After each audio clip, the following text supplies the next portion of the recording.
Maggi chowmein noodles खाइबा को होउची कि इच्छा मैदा जिनस खाइके पेट बढ़ी जाउची बोली करूछंती कि चिंता कौन बनेइबे दिसुनी किछि रास्ता ए सब समस्यार गोटिए समाधान आजिर नास्ता अति सहजरे घरे प्रस्तुत करिबा सिए भी भारी सस्ता मात्र गोटे गिना सुजीरे थाळीए चटपटा पास्ता।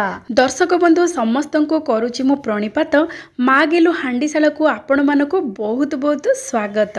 आसंतु चटपटा सुजी पास्ता करिबा प्रस्तुत। दर्शक बंधु सुजी पास्ता स्वादरे बहुत चटपटा किंतु प्रस्तुति प्रणाली अति सहज। सेथि पई आमे कोन करिबा ना गोटे हांडी रे पानी नै जिबा 2 गिना जेहेतु आमे गोटे गिना सुजी नबा 2 गिना पानी स्वाद अनुसार लुण आ गोटे चामच तेल देकी 5 मिनिट पई मध्यम जाल रे घोड़ेकी रखिदबा। 5 मिनिट परे पानी भल भाव फुटी जिवो। पानी भल भाव फुटी गला परे जाल को पूरा कम करदेबा। आउ एमिति सुजी ढालुथिबा आउ घांटुथिबा एमिति लगातार घांटिबे। देखिबे जेतेबेले सुजी पानी सहित भल भाव मिसी जिवो तापरे आपण माने जाल को टिके बढ़े देबे मध्यम जाल कर देबे। 2 मिनिट भितरे भल भाव सुजी पानी सहित सुखिला सुखिला हे जिवो।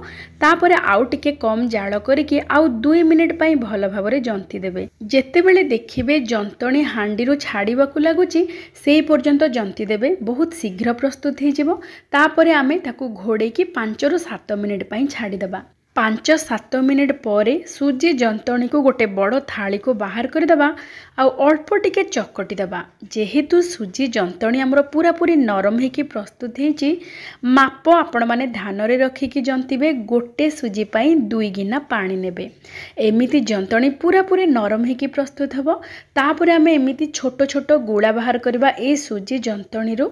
तापरे देखंतु जेमिति देखुचंती गोटे बोतल बा आपणक पाखर जदि सीसी थिबो सेथिरे आपण माने कोन करिवे ना तेल गोटे गिनारे नेकी सेही तार मुह को माने बोतल रो मुह को तेल रे बुड़ेई देबे। आउ आमे जो सुजीर छोट छोट बॉल्स तैयार करथिले ता ऊपरे एमिति टिके चापी देबे। देखंतो केते सुंदर देखा जाउची जेमिति छतुर आकार सेमिति देखा जाउची।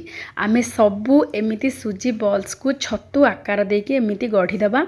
आपण माने चाहिले जे कोनोसी रो आकार दे परिबे नचेत आपण माने एमिति गोल गोल छोट छोट करिके मध्य बॉल्स परी प्रस्तुत करि परिबे। एबे आमे कोन करिबा ना गोटे थाली रे अल्प टिके तेल लगेई दबा। आउ ए जो आमे सुजीर बॉल्स गुडी को छतु परी करिकी गढ़ी की रखिचे ताकू थाली रे दे देबा। आउ सिझिबा पई आमे एठी कोन करिबा ना गोटे कड़ाई रे अल्प टिके पानी दे देबा।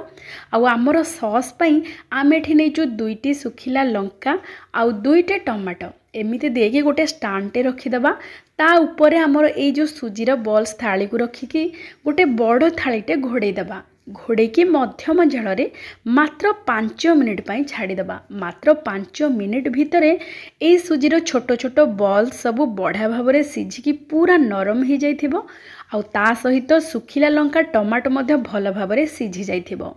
एठी आमे गोटे पियाज आउ गोटे बुदा रसुण आउ कंचा लंका ता सहित किछि रसुण पत्र आउ किछि जुआणी पत्र ए सब को भल भाव रे गुंड करिके काटी दबा। साधारणतः एई व्यंजन रे रसुण पत्र आउ जुआणी पत्र निश्चय पकेबे। देखिबे स्वादटा पूरा पूरी 2 गुण हे जिवो।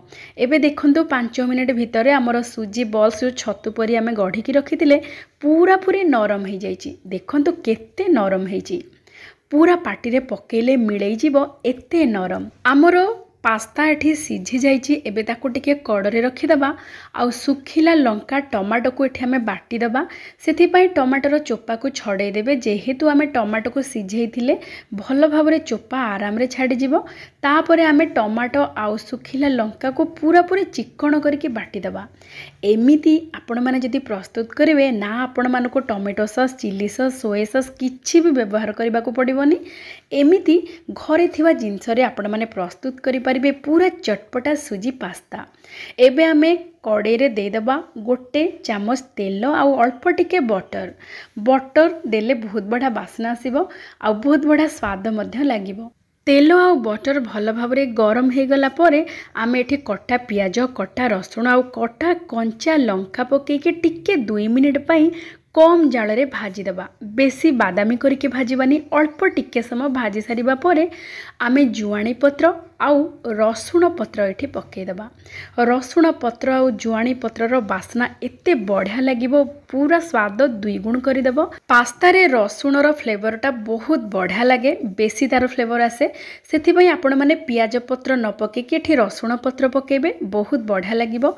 ता सहित आमे जो टमाटो आउ सुखिला लंका को बाटिकी रखिथिले एठी देदेबा, आउ स्वाद अनुसार देदेबा लुण, आउ किछि भी एथिरे पकेइबा दरकार नहीं। एतिकिरे भी एई सुजी पास्ता एते स्वादिष्ट लागिबो, एते चटपटा लागिबो, आपण माने नूडल्स, मैगी, चाउमिन सब भूली जिवे। आपण माने चाहिए अल्प टिके चीनी मध्य एठी पकई पारिबे। स्वाद बहुत बढ़िया खट्टा मिठा राग लुणी होकि पूरा पूरी चटपटा होकि रहिबो। एबे हमर घरे थिबा जिंस रे पास्तार सॉस प्रस्तुत हो जाइछि। आउ आमे जो प्रस्तुत करिकि रखिथिले सुजी पास्ता सिझेइकि रखिथिले एठी देदेबा, आउ एई सॉस सहित भल भाबरे मिसई देबा। एमिति लटपटा होकि रहिबो, पूरा चटपटा और लटपटा। थरे प्रस्तुत करंतु, खांतु, समस्त को खाइबाकु दियंतु, देखिबे समस्त को बहुत पसंद आसीबो। आउ विशेष करी आपण मानको पिला मानको जदि पास्ता बहुत पसंद, निश्चय एमिति प्रस्तुत करंतु, देखिबे पिला मानको भी बहुत पसंद आसीबो। आउ टिके चटपटा बा राग आ भल बास्ना पई गोलमरीच 8-10 टी को भल भाबरे गुंड करदेबा, आउ देदेबा। आउ जदि छोटो पिला मानको पई आपण माने प्रस्तुत करूथांती ताहले गोलमरीच पकेइबेनी। आउ आजिकाली पिला तो चीज खाइबाकू बहुत भल पाउचंती, आपण माने चाहिए चीज गोटे स्लाइस पकई पारिबे।